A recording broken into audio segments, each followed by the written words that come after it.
Sözü Yıldız İmaşovanıkı. Enekem bolçu esen, jürtçü esen.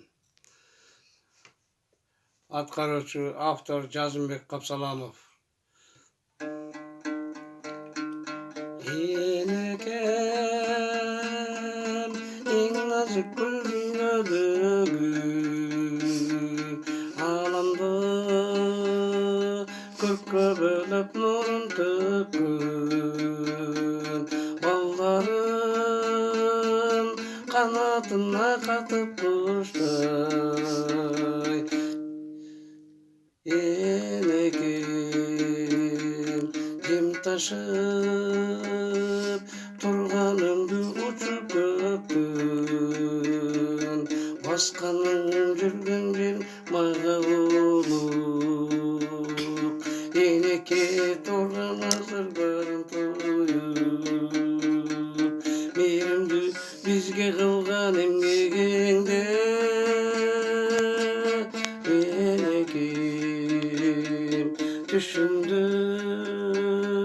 düşündüm ben de yine bulup durup Orusam koşurup çaştan sılap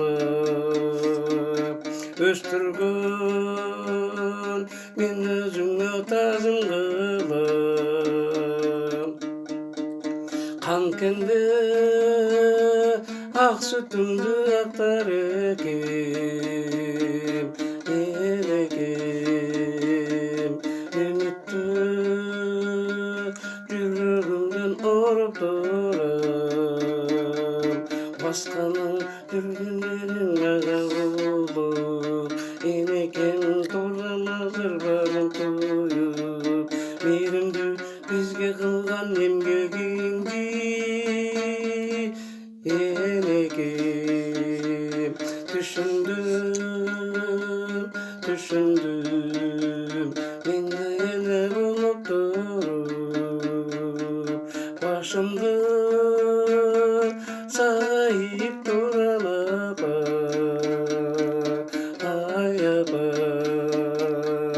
Kudayım koygonuna seni